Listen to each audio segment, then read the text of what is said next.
Alright. This is how you make dough. Rather than buying the stuff from the supermarket, which almost always lets you down. I'm making a chicken mushroom pie. Imagine if you show over here, if you scroll down here, like Keith Floyd would say to his cameraman. There's the dish. My chicken's finished, right? Which has got some lovely seasoning in it. Some peculiar seasonings you guys wouldn't see every day in a chicken mushroom pie. Garlic, got some mixed herbs, got some onion, a little bit of KFC pepper, and even a little bit of curry, just to give it an interesting fragrance. And then I made a stock with chicken stock, and I used the chicken deuces, which I grilled in the oven for about an hour, right? And you turn it over on foil, and it looks really nice and golden. And you add the juices to the stock later on, and you add some fresh cream in that. You don't boil this, you just let it simmer. So that's just waiting for the pie once the filling's in, okay? Let's get rid of that flour because we don't use self-raising, we use plain flour for this job. And what I'm also going to do differently to the chicken pies I made before is I made some mashed potato with lots and lots of butter to give it a topping, almost like a shepherd's pie. So that's what's coming. So, right, back to making our own pastry. Now, I used to buy short crust pastry, and it worked an absolute doddle. I never had a problem. I'd just roll it out on my fancy kitchen top, and I'd make a base, and I'd blind bake the base in the dish, right? And it would make a nice hard base, so your juices and stuff doesn't soak through the bottom of your pie and end up messing all over your plate. But when I tried to do it on this occasion, the pastry reacted with the heat and turned into what it was before, when it was because it's pre-cooked. Now I've never had that happen to me to that level. So rather than try and get it to work, start again. So in the flour goes your egg, complete egg, little bit of salt, right? To let it bind with the egg, and then water. That's it. And that's it. Take your watch off, and then knead it thoroughly, right? With your fingers. It's nice and messy and gloopy, but it's all worth it. Trust me. If you kids, you get back from school and you have all manner of excuses to not do homework, because let's be honest, who likes doing homework? This is the next best thing to do, other than licking out chocolate from a mom's mixing bowl. This is the next best thing. Madge, I think we're going to need some more water in here. Not water. This dry as a bone. No, you need a butter, flour. And a bit more flour. Thank you. Oh, sorry. So there's about 5 to 6 cups of flour in there. And I'm just trying to scoop up the corners as well. Try and get it all in and off your fingers eventually. I don't think I'm going to have much success doing that without additional flour in there. This isn't working. It's working. It doesn't feel like it. It's just not coming off my fingers. Come on, hold this. I can't. Look at my hands. Wait, don't worry. So what are you going to do? Just put more. No, you do. Carry on what you're doing. Okay, Carry on what you're doing.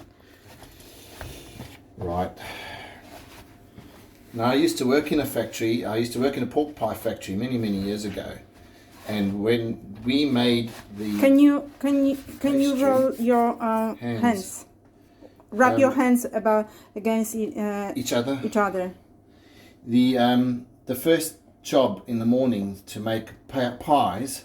That's it. Was the pastry, and it was all automated. Big machines would come in, and we'd get them on, and then we'd wrap your hand. We'd wrap. That's the way. Just remove the cake. Some more. We just used to bag the flour into the mixing bowl, and a big block of lard, and a big block of salt and a big block of butter, and then pour hot water into it, and this big mixing unit would just turn it over and over for about an hour till it was consistency like this, and it was thoroughly mixed through, and then it would be blocked and wrapped, shrink wrapped, and sent straight to the pie factory, into the processing machines, which would die cut the shapes you wanted, for example in pork pie and such, and then they were blind baked, and then the mince and such was added to the as a filling, and then the cover was put on, and this is all done by machine, and they are packed into racks straight into a big walk-in oven, which is an absolute ginormous oven, about 20-30 meters long, and the pies go around in there, and by the time they come out, oh yeah, you also got to add gelatin into it. When they come out the other end, it's absolutely delicious. The smell is just amazing. Right, Madge, I've got a whole lot of bits here, which I'm trying. Yeah, carry on, blend carry in. on. Okay.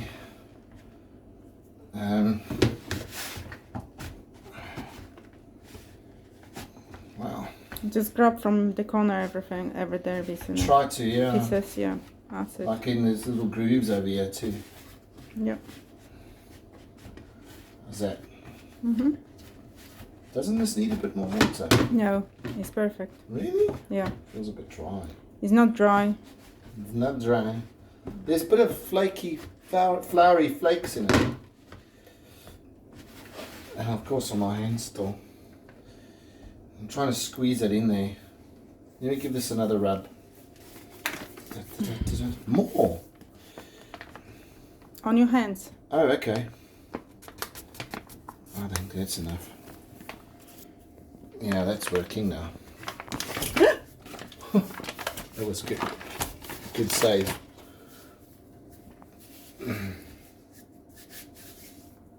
Wow, that's actually done a treat. That's worked a treat. Look at that. It's just coming off.